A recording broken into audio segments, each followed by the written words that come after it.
Well, I'm super excited that you guys show up because it's summertime and a lot of people are on vacation. And I just want to hear what's going on with everyone. Mickey's getting logged in. She is in Texas. She's our guest speaker, and they've had a lot of storms. So her internet is a little bit funky. But in the meantime, Sammy, tell us about your adventures. We've missed you, but you've been around the world. I have been around the world, and it's hey, Nikki's there. Woohoo! Look at that smile. All right, I'll let Mickey go talk. No, but Nikki's here, but we're so happy. But we want to hear about your travels around the world while she gets set up. She looks gorgeous. I miss her so much. I'm so glad she's here. Okay. Well, I should turn my video off. My hair is awful. Oh, But stop. well, it's still very early here. So I went to EXPCon in Barcelona, but also there was a special event in Lisbon that a group of people had arranged home tours. I caught the end of it. And then there was a black tie event with the leadership, and that was to launch the luxury division or group within Portugal. And Lisa and I kind of met last year in EXP Miami. And we stayed in touch, and because I told her that I would like to come to Barcelona, and she said, you have to come to Portugal first. So, long story short, it's incredible, guys. There's so much outside these borders of ours, and we need all of us. It helps us to be more empathetic with everybody and have more understanding of cultures. We had people were launching Korea, country leaders from Korea, Japan, Egypt, there. And it Hmm. was so much easier to spend time with them at this event than at EXPCon Miami, obviously for the size difference. Last year they had 200 people, and this year they had about 450. So it's growing. Awesome. The weather was warm, warmer than I care for. I'm Oh, from Egypt, but I don't like the heat.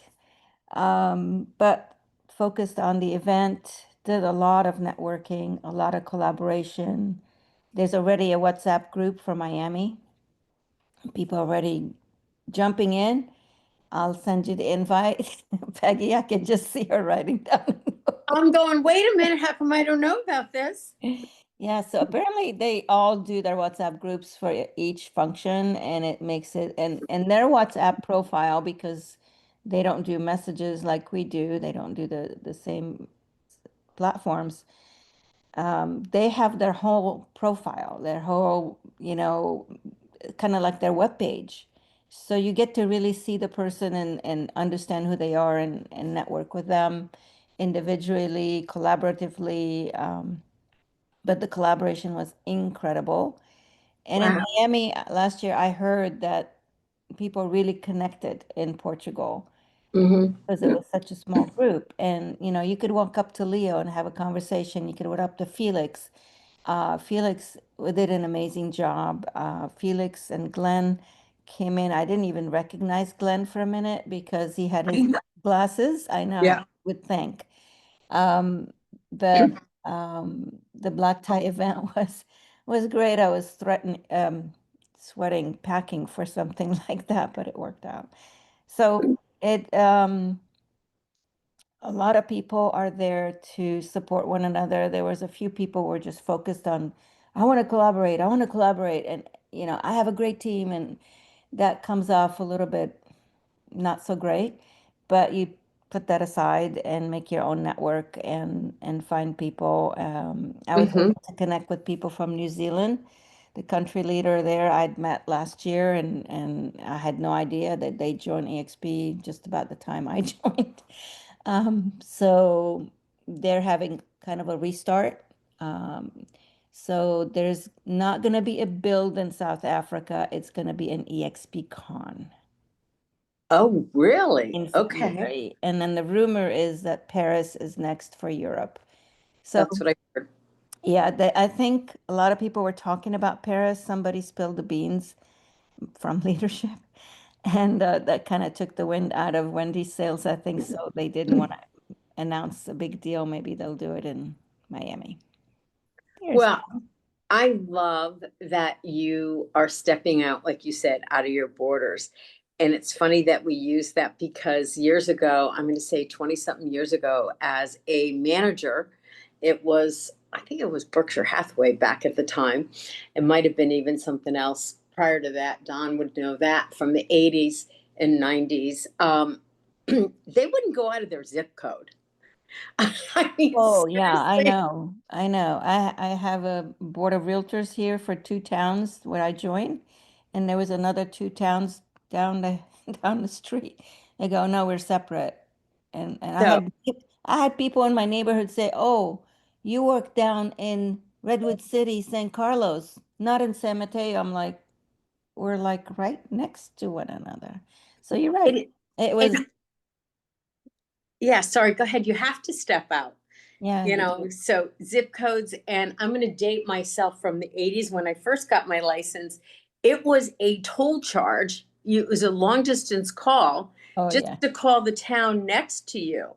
Wow. And my broker that I joined with was in the next town over, and people didn't want to call the office from that. You know, if I was wanted to sell in Cromwell, Connecticut, or list a house in Cromwell, it was like, well, your sign's going to have a long distance call on phone number on it. No one's going to want to join. So Pretty good. I love it that we're realtors without boundaries. I just want to let everybody know that we have a newbie on our call today, Drew. He's from Austin. He was just got licensed in April 4th, he said. So put your seatbelt on, Drew, because I'm about to introduce one of the most amazing women. I get to call her my friend, Mickey. We have traveled. We've been at different events. We've been to Hawaii together. I got to meet her family. We've been to Cabo. We've been to Cabo together, right, Mickey? She's come to our first retreat in Dallas. And you want to talk about someone who gets it at a really high level. And as I was putting the kind of the little thing to post on Facebook last night, I was like, wow, we're gonna celebrate Mickey getting almost $100,000 in stock from just doing what we're supposed to do, is be the best agent that we can, show homes, do production, get referrals, give back to agents. And I thought, okay, my new tagline is going to be, what's in your portfolio? And I actually went up there and posted last night. This is not stakeholders. This is share owners. And I'm going to start using that tagline, what's in your portfolio? Because Mickey, you are amazing. You are not just an agent who is a top producer, high producer. You're influential, but you give back. You train, you help, you pour into people. And we just wanted to celebrate you today. So thank you so much for agreeing to be our speaker, and just jump in, Mick. I like couldn't sleep last night. Me either. I was afraid that I wouldn't wake up. Well, you're here. I am here. Thank you for asking me to join you guys this morning. Um, I made a post on Facebook, which I think is why Peggy reached out to me. I have 6 icon trophies, and if I'm being honest, I'm kind of in this mood of decluttering everything. And I thought I'm just going to toss these because that's not what it's about. And so I put them all together, made this pretty picture, and I did not throw them away. I moved them. But that's when really I felt the sentiment of what this company has done for me and my family. And it's, I've received plaques and awards over the last 20 years, which I'm grateful for. But, at the end of time, who's going to want all of my awards? you know? So, but that's where the sentiment came in of, wow, it's not just this glass sitting on my tabletop. There's so much more to it. And for that, I'll forever be grateful to EXP. when I joined the company, I was with Keller Williams and I had zero intentions on leaving. I had been there for 8 years at the time. Mm-hmm. And I'm out here in West Texas. We're still very slow. We still say bless your heart and, things like that. So we're a little behind the times on fashion and everything. But I had heard about EXP, and at the time, the only thing that really sparked my interest was that the cap was a lot lower than what I was paying at Keller Williams. Mm-hmm. And at the time, I was paying $25,000 a year, and there was no step down, there was no stock. But when I saw that EXP's cap was only 16,000, I thought, well, that's a no-brainer. I'll give myself a $9,000 a year raise. I know Right. I'll cap out. At that point, I didn't know about the stocks or the Icon Production Award or any of the other things. I was just going to save myself $9,000. Mm-hmm. And I was the first one in our area of about 1,800 agents, and everybody thought I was crazy. And after a few weeks, I thought I was crazy. So you were the first one in your area to leave and to join EXP. So you really are a pioneer here. Yeah. Allison Gaddy and Don Hobbs, I was calling them cussing and screaming and crying. I hate this place and why get into it. And they, held my hand and kept me going in the right direction. If I'm being honest, I wanted to leave, but Mm-hmm. it's so small that I had too much pride and too much ego to tell everybody they were right. I was crazy and it didn't work. And that's how it felt in the beginning. I mean, I Yeah. didn't know how to join as a brokerage to your local MLS. I couldn't understand why I couldn't access the MLS anymore. And so it was slow in the beginning. And then I began to learn and begin to plug in and, attend. Mm-hmm. And I realized that there was something so much bigger than Odessa, Texas. And you guys were talking about zip codes. It's kind of the same thing here. We have the next county over is only 15 miles. And you don't cross that boundary, or we didn't. But when I realized I had, leaders and my upline, my organization was all over the world, it encouraged me to think bigger. That's that is such a great story. And I love that you're able to say, I wanted to leave. This wasn't for me because I came from KW. I had over 16 market centers around the country that I did. And that's a scary thing when you make a decision and you're second guessing yourself and you're like the only one doing it. So what really kept you there? And then I really would, if you would go back, let's first hold on, put a pause there. Let's first talk about what Icon is, because there may be some agents who don't really understand it. And there's responsibilities that come with Icon. They don't just, oh, hey, you capped and we're going to give you $16,000 in stock. With split the amount of money that's going back to the company, that goes towards your $16,000 cap. And that's also how we share our revenue share as well. I didn't realize that early on. And to be honest, early on, I thought, so they're making money. So my sponsor's making money off of me.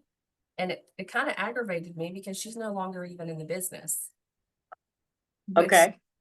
So I was, small town mindset here. But with the Icon status, you cap out at 16,000, but then you have an additional $5,000 worth of transaction fees. And the way that looks for me, it's different in different areas, primarily like Florida and I think Hawaii, where their prices are so much higher than most of the rest of the country. For me, it was another 20 transactions, and each of those transactions had a $250 transaction fee. So doing the math, I had paid the company $16,000 and then an additional $5,000. So at this point, I had paid the company $21,000. Mm-hmm. But at that point, so when I reached that point, the company gives me $8,000 in company stock. Then they encourage us to attend the events and to give back to our EXP community. And that can be done in a lot of different ways. Have previously served on the Texas Agent Advisory Council, so that's an immediate $4,000 back. I seasoned out of that, and now I'm with the National Association, or I'm sorry, the National Agent Advisory Council, rather. And so that satisfies my cultural commitment. Then we also, so that, or being a certified mentor, there's a lot of different ways, but then attending the event. So in short, every year the company gives me back $16,000 in the form of company stock. So looking at the numbers again, if I've paid the company $21,000, but they give me back 16, now it's really only cost me $5,000 to be affiliated with EXP. Mm-hmm. Right, there's more. When you attract and bring on other great agents, the company rewards you in the form of revenue share. Mm-hmm. And I don't have thousands of people. I have 64 agents in my organization. And with that, the company pays me back, and I make anywhere between $40,000 and $65,000 a year on revenue share. So now EXP is paying me to be affiliated with their company. So, okay, you get, let's say $50,000 back a year in rev share, plus your stock. Correct. How much money are they paying you to be with this company and do what you love? That's a freaking lot of money, guys. And you don't have to attract, because, you know, at KW, I get it. I learned, you know, a long time ago, almost 20 years ago, that people didn't want to hear, oh my gosh, that person is coming. All they're going to do is vomit Keller Williams on me. And now it was EXP. No, you can actually be at this company, do what you love, sell homes, help people get their dreams, and you get rewarded. And it's not from, oh, so-and-so brought me in and they're making money off of me. No, it's the company saying thank you. And that's why I posted on my Facebook last night that aha came to me when I was putting this up about Mickey. We're not stakeholders, guys. We are owners. We are share owners. And that's why I put NASDAQ up there, because it's really true. And it's such a difference. And when you talk about the $16,000 cap, Mickey, you know, even just then you can get to 100% commission. Some people may not be able to do those extra 20 transactions to Icon, but to even be able to do a few and get your 100% commission, that is so amazing. And you take this seriously. I want to talk a little bit about what it's like. First of all, if you want to go over the first level, the Agent Advisory Council, because these are huge honors, guys. And I don't think you have to be an Icon agent to be part of these. And then talk about how you've gone on to national and what that means to us. So at the state level, first, I had one of my managing brokers reach out to me and say that this was going to be a new thing and wanted to know if I was interested. I said, sure. Well, after serving almost 3 years on the state level here in Texas, I thought, well, this has been fun and I'm about to season out. I'm not done. I don't want to be part of this leadership. So I applied with the National AAC, and I started applying long before the state level was even created. Okay. 3 times to be approved. And what I've learned through the last 5 years of being in the AAC is it's not just the top producers. You don't have to have 20 years experience. We're a very motley crew, if you will. There's younger agents, there's newer agents, there's agents that sell 3 or 4 homes a year. There are top producers, but overall, what we do have in common is the love to serve and the love to grow. Can you give us some examples, please, of what you do on a local level with that?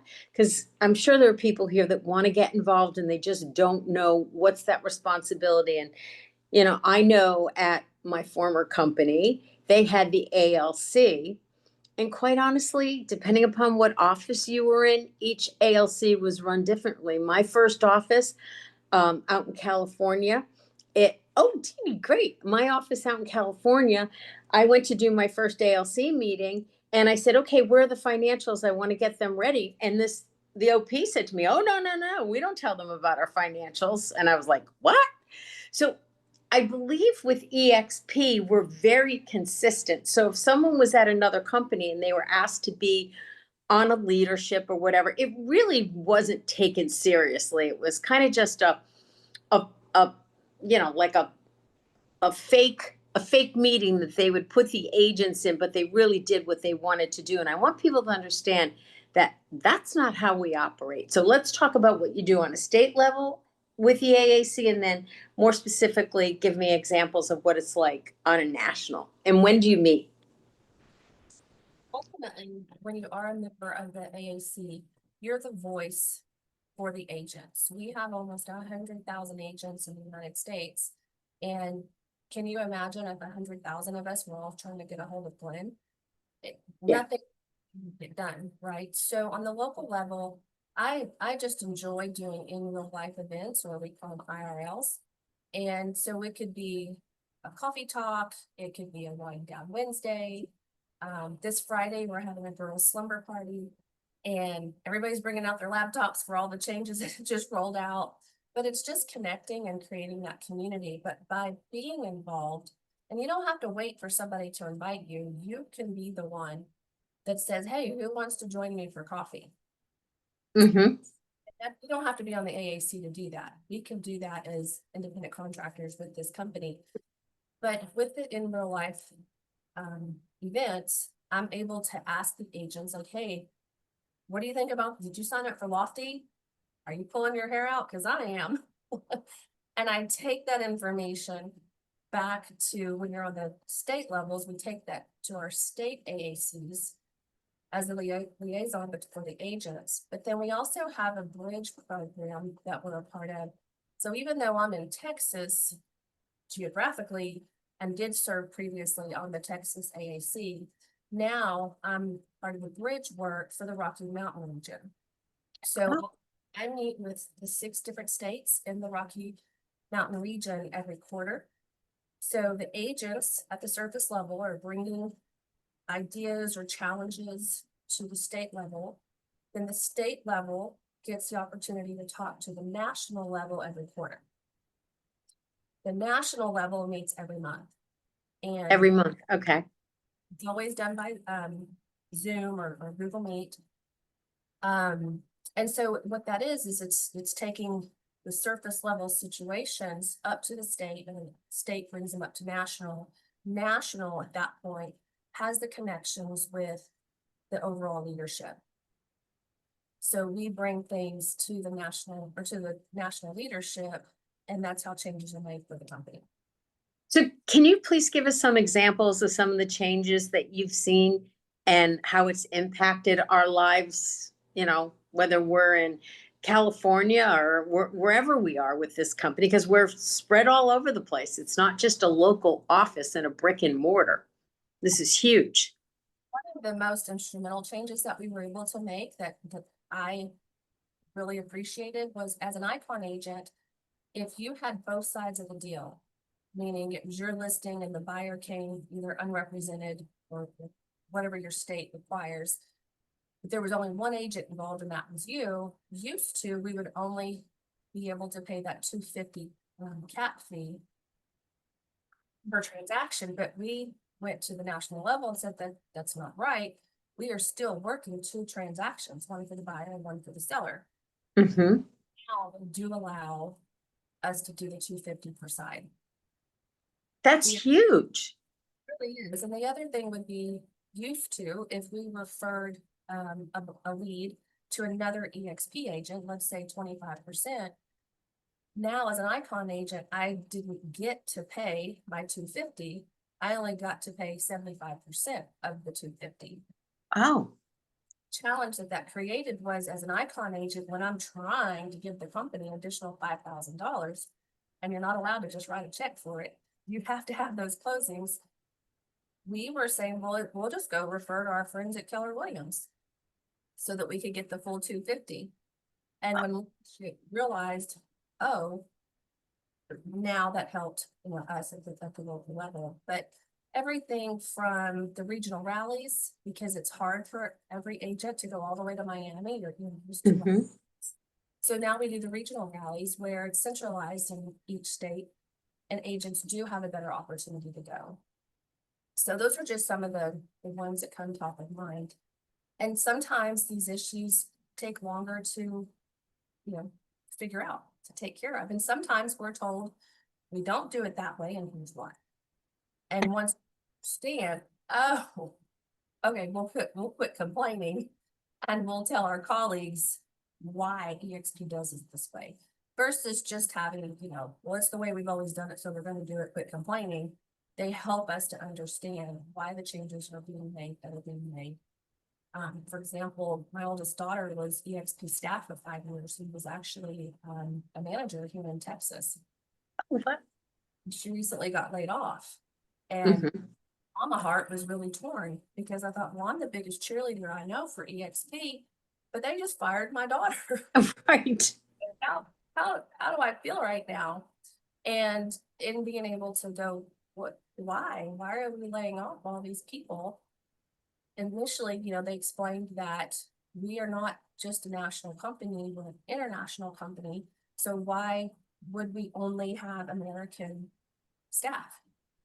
We need staff from the other countries. And then furthermore, with all of the AI stuff, the company is 787. The company is taking care of us by not spending what's the word I'm looking for? Stella Mills, 787. Whoops. Hey, Tucker, can you mute yourself, please? Thanks. Sorry, So- I'm waiting to ask Mickey a question. Jump in. I've got a question for you, Mickey.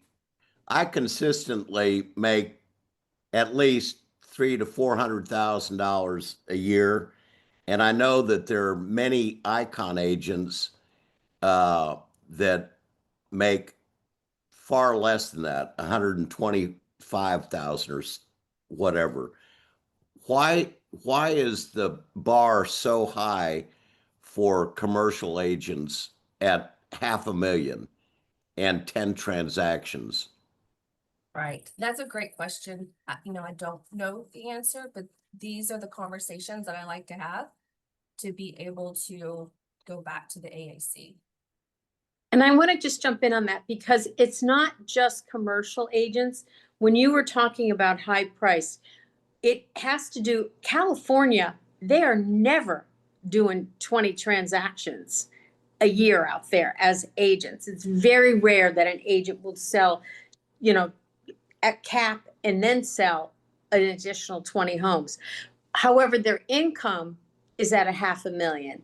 So Right. that's where I've seen the icon work well. But you're absolutely right. That's no small chump change that you're making that kind of money. And it is difficult to make it to the 500,000, especially where we are in today. Do you ever see that 5,000 come down, Mickey, or have anybody ever talked about that, reducing that? No, it's across the board, and I would have to pull up the program details specifically, but you are able to do a second option. It's with something to do with the GCI.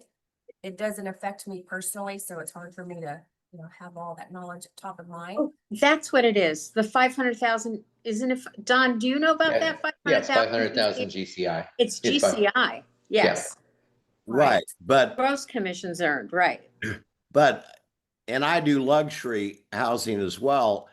I'll make 500,000 or more this year, but I don't mind paying the $5,000, Mickey. But you can't just stroke a check and pay $5,000. So That was somebody needs to address that. I don't think that's equitable. I will take that to the AAC. We're actually meeting tomorrow. And so I'll put that on there. And you're both in Texas, so it's perfect. And I'm looking at the My EXP app, and the second option is the complete $500,000 to achieve that. So like in my area where the average price is 265,000, Right. I've got 26 properties or more, and you know the $35,000 acre doesn't help me as much as a $600,000 house, obviously. But I'll get the reasoning behind that, Tucker, and bring it back to you. Thank you. Welcome. I want to thank both of you. That's great. Anybody else have some questions on, you know, the stock, how you get it, how it's a gift, how you icon, or anything else you want to talk to Mickey about? I'll jump in, Mickey. So I just had a conversation with Tony King, so I know where this is going, but I also want to make sure there's more voices on it, because our new co-sponsorship offers so many great opportunities, and we love all of that. But there is an element where the company has been pushing it so hard that it's opening up the question: should everybody be offered co-sponsorship from the company level, or should it be from the agent level? Meaning, if we brought an agent in and didn't offer a co-sponsor opportunity, and we got to keep all of our levels with that person that we were supporting and training and all the stuff we're doing, but the company's taken a tack where they're notifying the agent in between onboarding and 5 days later when they have to make a decision about a co-sponsorship. And so what's happening is agents who didn't have the idea that they would need a co-sponsor are looking around going, oh, I watched a video from so-and-so, I want him to co-sponsor or her to co-sponsor. Well, that's great, except it just eliminated a level and a bonus and some other things. Now, again, I'm a huge fan. We're doing a lot with co-sponsorship. But I think this forcing us to do it, or it feels like being forced to do it, is probably where I'm just having the biggest question. So I'd love it if it was a conversation that was coming in from more voices, and if we can share those voices with national, I would be grateful. There was a moment in time where leadership, the betas and alphas in our group, I was watching some pretty stern conversation about companies got to stop this blankety blank stuff. And, there's some pretty strong feelings about it, because it is, we've had policies of being able to help people with a cap deferment. I don't know if you were ever on a cap deferment when we brought you over, but that somebody that's already capped in another company, we can choose to honor that cap and bring them over for no extra money this year until they get to their anniversary period.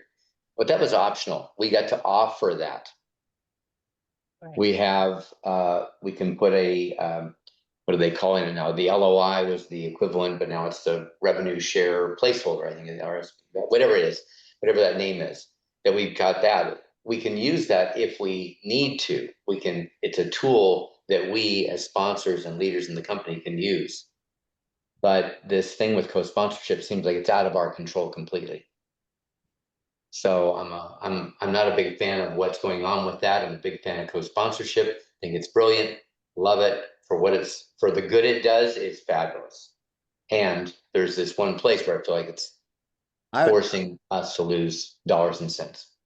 Don, I completely agree. And I'm glad you brought that up, because there is a lot of confusion, Mickey, in who gets paid when under the co-sponsorship.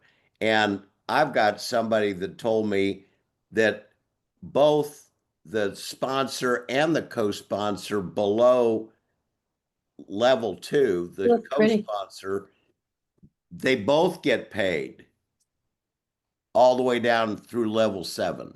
That's true. Is that true? Yeah. Yeah. So do they split the income? No. How does I don't know if he- this is where I don't know if this is where Peggy wants to take the meeting, but this, No, and they Mickey, don't- if you they don't- understand it, you're the speaker, so I'd rather have you explain that part of it, but again, I can help if nobody else knows how that works, I'm happy to jump They in. don't split it. They specifically said they don't split it, which is what other companies that starts with an R does, from my understanding, right? I have a question. Anyway, Mickey, it's your floor, but if you want to answer that, or we can pass on going too deep into it. I just wanted to tell you that there's an AAC thing I'd love to have put on the agenda coming from the agent level instead of it being only the leaders who feel like, sometimes feel like we're accused of being greedy. It's like, no, we're just looking at the business like the owners are, because we have a big stake in it. And so I want to make sure that we're getting voiced. Okay. I'll definitely bring that to the national AAC tomorrow, Dawn. And to your point, I agree. Because I have previously had agents who say, well, I'm also talking to Johnny and I love you both and I don't want to hurt anybody's. At that point, that's when I believe you should enter the conversation. Totally. Where you can have us both. You're going to have both bloodlines. I'm always referring to it as families and lineage and things like that. Whereas if it was my own organization and they said, well, I love you and I love Dawn, I would say, well, Dawn and I are in the same family. It doesn't matter who you choose. You're still going to get all the same benefits. Right. I do agree, because I'm to be honest, I thought, where am I missing this? Should I be pushing co-sponsorship? And in the beginning, AAC and leadership did tell us, only use it if you have to. I think that a lot of other bigger agents are trying to seize the opportunity. But like you said, with the onboarding, if the new agent, and Derek might be able to share with us, I'm sorry, Drew Whitaker. If you didn't know about the co-sponsor program, why are they pushing it on our new agents? Right. Yeah, Drew is about a month with the company. So Drew, if you're there, I see your awesome picture, but I don't see you. So, Anyway, Peggy, this is I'm thinking about the long-term nature of this video. Is I don't think we need to sit here and this isn't a Sorry, I was dealing with my dog. that's okay, Drew. How long have But you yeah, been? no, No. I joined basically May 30th is when I joined. Yeah. So but I only signed up under Chris, so I He's didn't under have Chris anybody else Day. to right. I didn't have anybody else to sponsor me or anything like that. So Chris was my point of contact, so that's the only person. And trust me, Drew, you made a good decision and you're in the right place and it's Yeah. going to be great for you. So Absolutely. that's part of what we're talking, it's even a conversation. So you've got everything you need. There's only certain circumstances where if I was sponsoring somebody up there in Kentucky and I don't have any support, I'd be calling Sarah saying, girl, you need to help me on this. And that's what I just did with Don's group. I had someone in Tennessee and I had absolutely no help. So I knew that they could support me. They have a great coach there. They had the infrastructure that I could be, because I felt a responsibility. I didn't just want to, someone referred her to me and I just didn't want to say, oh yeah, I'll be your sponsor and not be able to follow through with what that really means. So I love that I was able to do that. What there are all these groups that are forming now where they are, kind of, all right, this one's going with this one only, and this one's going with that one only. And it's a little challenging. But I love the fact that, again, and Samuel, you have your hand up, so I'll have you jump in. I love the fact that, again, we can have these conversations. They don't have to be backroom. We don't have to fear, oh my God, we're talking about the company and somebody's going to come after us or let us go. No, we are a company that's transparent. And we have people like Mickey that take, whether she believes in what we're saying or not, she's going to take this to the right place and address those questions, ask those questions for us. Samia. Now, we're just gonna, because I don't know if Mickey, you were on already on when I mentioned what happened in Barcelona is that there was some pretty, I mean, originally in the WhatsApp groups, I could see people just talking about co-sponsorship, co-sponsorship.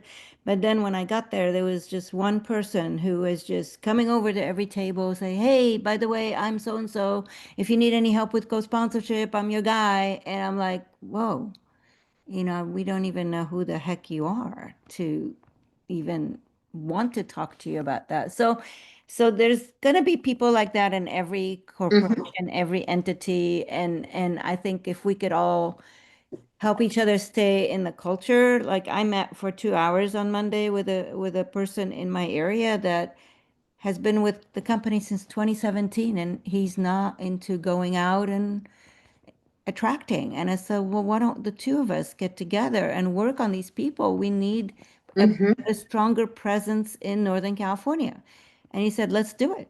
And then we said, well, I don't think we're in each other's lines, but if we are, we can work something out, because the whole benefit is for growing our presence of EXP. And I think if we could all keep that in mind and not just let's go sponsor just out of the blue. Right. I don't want to have Don and Allison lose out on, and everybody above me lose out. But we also want to grow the company. So it's, Donna and I had this conversation yesterday. So there's ways of doing it where it's a win-win, and I'm always a win-win kind of person. But again, I just wanted you, Mickey, to hear what I mentioned earlier, because we don't want that culture to be tainted. Love it. I- And we all are coming from heartfelt feelings here. Yeah. That's, When I yeah. sold my office at Keller Williams, after I left, a lot of people I was recruiting joined, and I bet you $5, they told them, "Oh, she's gone," even though I was still with KW actually, but in another office. So the culture, the negativity, we don't want to see that No, in our company. we I absolutely do. don't. And thank you for bringing that up. So Mickey, I want to ask you, and then I'm going to ask Sarah. Sarah, you've iconed. Have you been an icon agent? Okay, great. And she's also involved with some of the agent advisory committees. Mickey, what has this money done for you? Because this is life changing. I mean, how long would it take to save? Were you able to say, and maybe you have, maybe you did save hundreds of thousands of dollars as an agent. Well, what does this do for your life? What has it done to have this kind of money? I joined EXP in July of 2018. And in June of 2019, I realized all the opportunities that we had. And when I was receiving that revenue share, it just went straight into a savings account in the beginning, because I was afraid it was a mistake and they were going to want it back.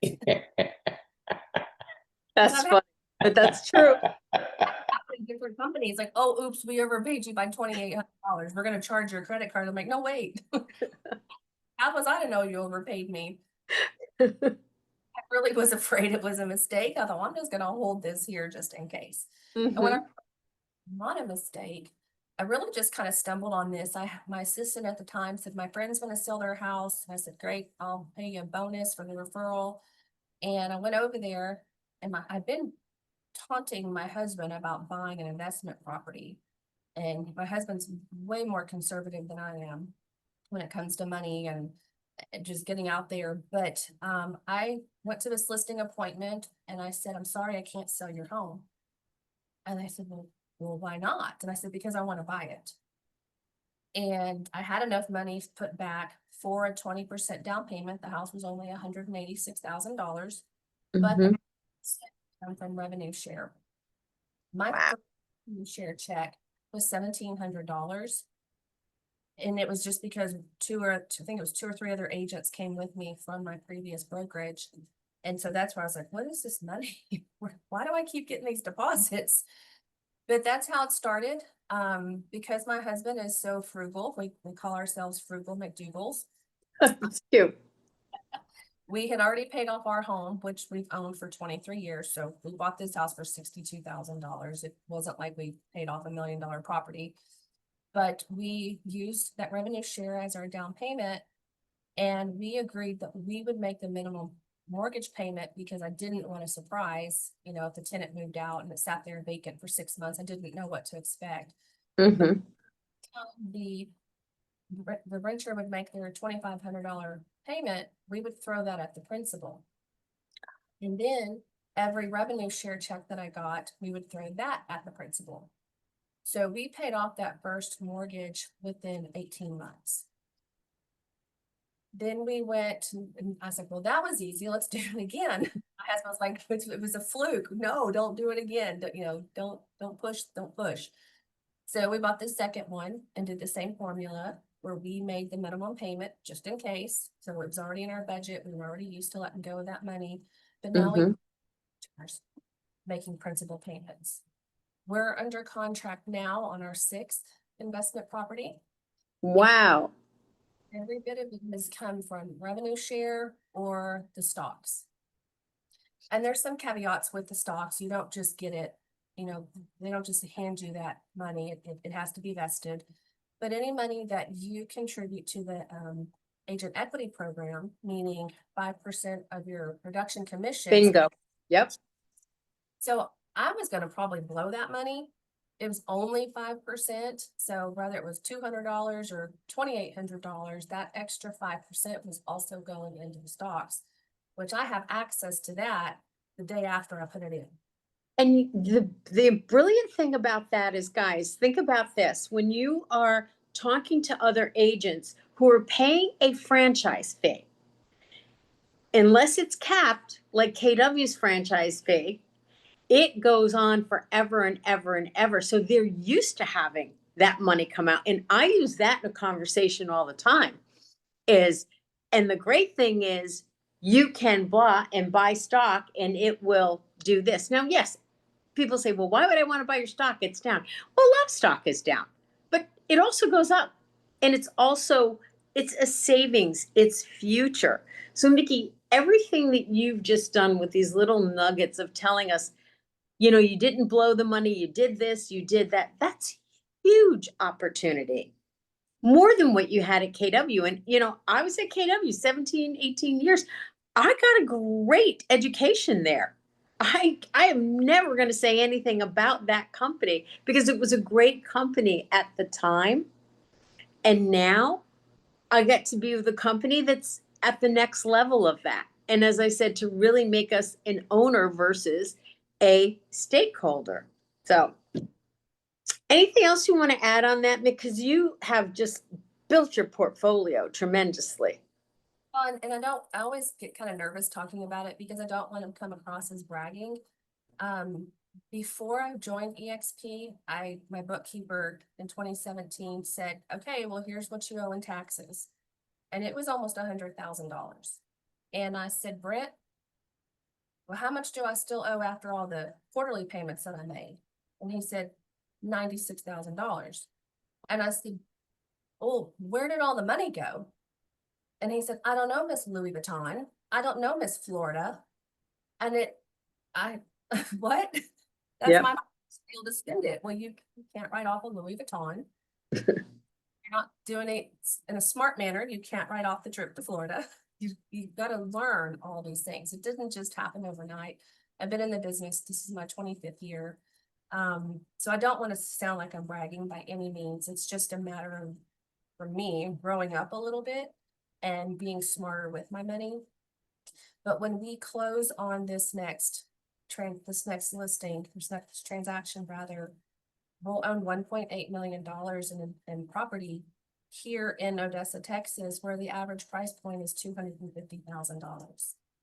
And that's paid for. But like I said, we were very nervous about going into debt and having multiple mortgages. So that's what EXP has done for me. My intention is to retire out of production. Of course, I've been saying that. Sarah will know I've been saying that for years. But get out of production and enjoy the rest of my life with my revenue share, with my rental income, and still doing what I love, and that's teaching agents and being involved in the community and being involved at a high level. That's done more for my confidence, which reflects in my business, is being connected with people in higher places than I ever thought I was worthy of, or that I ever even tried to be a part of. it pulled me outside of Odessa, Texas. That's what I wanted people to hear. Because, you know, you are humble and you are willing to share your vulnerability and what you've done before and how you look at now. And that's the difference between bragging and teaching and leading us. We love you for that. Right, Sarah Gibson? Don't we love Mickey? Mickey, you're down in Odessa? Yes, sir. Great. I need somebody down there. I'll call you later. I didn't know that. Or I forgot about it. So And Tucker then is there's gonna, that. And then there's and that. that he forgot about it. So here how it's gonna go. At the end of the call, Used to Tucker's love you, Don. at the end of this call, Tucker's gonna call me or text me and say, I need to get a hold of Mickey. I don't know how to get a hold of Mickey. So if you could save me that phone call, Mickey, can you give everybody your number? I'll put it in the chat. Sarah, hello, my beautiful friend. Hello, my love. How are My you? beautiful friends. So you have a similar path to Mickey as far as leadership, being on the advisory councils and iconing. We have a few minutes here. Tell us your story and what it's done for you. Oh my goodness. So, this is my 15th year in real estate, and I'm just got one of those personalities and those drives that if I'm going to do something, I'm going to do something, and I want to be involved. I want to have a voice, and that's why I'm on the board of directors at the State Realtor Association, newly elected to that. And I was the initial chair for our AAC in Kentucky. And they started with 2-year terms, and then myself and Stephanie Gillison were get set to roll off. And they said, well, we're going to change the rule because we want you guys to stay on. And we're like, well, we need to stay on because you know how it is. You get into a flow and there's things you want to do. But I had closed my own brokerage to join EXP. Now, my brokerage consisted of me and Jennifer. Very But lean, very profitable, no drama for your mama. We were there to sell real estate, and that's what we did.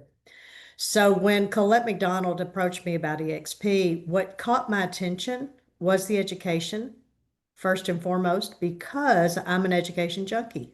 You know, I would spend money to go to Tom Ferry, to I didn't never go to Brian Buffini, but I had lots of little segments that I pulled coaching from and information from and training. And when I figured out I could get it for free from EXP, I thought, okay, this is kind of cool. And then the fact that I could somehow figure out a retirement out of that was pretty darn awesome. So I'll have my 5th icon. I just iconed in June. That'd be number 5. And just like Nikki, I mean, my average price range in my market's 250 to 300. So we're churning and burning, folks. I mean, for me to make three to $500,000 a year, I'm doing a lot of units, right? So as far as revenue share, I have not focused on agent attraction. I did there for a little bit and I need to get back to it. I just want it at arm's length. I don't want them in my local office. I want them away from me. So they're not underfoot all the time because I'm busy selling real estate, you know? yeah, So, but yeah, and when you talk about culture, Wake Up Wednesday is where it's at. I mean, cute. all the time. It's just here. And I look at our gallery and I'm looking at all of the Dee Dee, who's so new, and then we've got other little soldiers in the trenches here that are just plugging and chugging, and Samia, who is just a brilliant person who I've yet to get to unpack her wonderful mind. I mean, we've just got so much, and it all comes back to this one core thing. And the core thing is that we love EXP, we love this company. But we're also here to give to those who need to be given, but we're also have our cups open, ready to be poured into. And so I just love this call. It's my favorite thing of my entire week. Mine And too. I try to get on it every chance I can. So I'm just thankful that we keep meeting like this. I love it. Thank you for saying that. And Drew is brand new. I don't know if there's anybody else brand new for the first time. We want you to keep coming back. We want you to take whatever you can from this because everybody shows up here to give and to receive. And I've said that I get more out of this group than anything else. So I appreciate you. Mickey, close this out. What do you want us to know? What do you want us to leave this day and go out with? And thank you, Sarah, for sharing that. I think if I could say one thing, it would be just keep pushing your work that you just worked with an icon agent as well. You can do it. You absolutely, anybody can do it. Annie, you're sitting there in Scottsdale today, a little quiet. I haven't heard from you.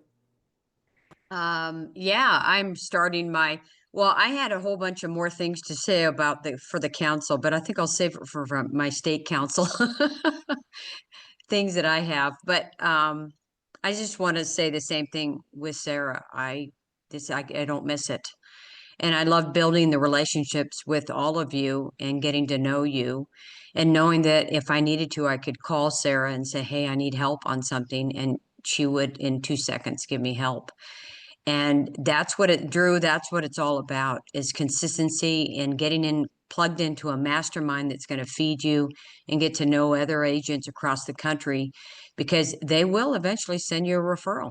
And so you really want them to know where you're from and you never know when you're going to get a referral from one of these people. Look what just happened with Tucker and Mickey. That's what I'm saying. Yeah. Bam, bam, bam, bam. So I am looking the week of, I think it's August 3rd.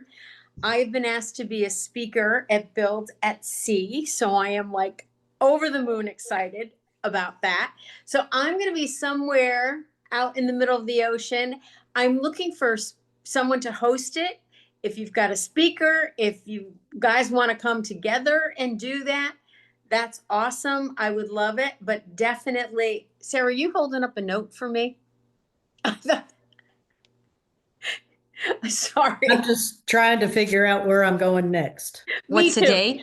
The date is August, and it's right at the top of the hour here. Hold on 1 second. I am going to be at sea August 3rd through the 7th. Annie, come join us.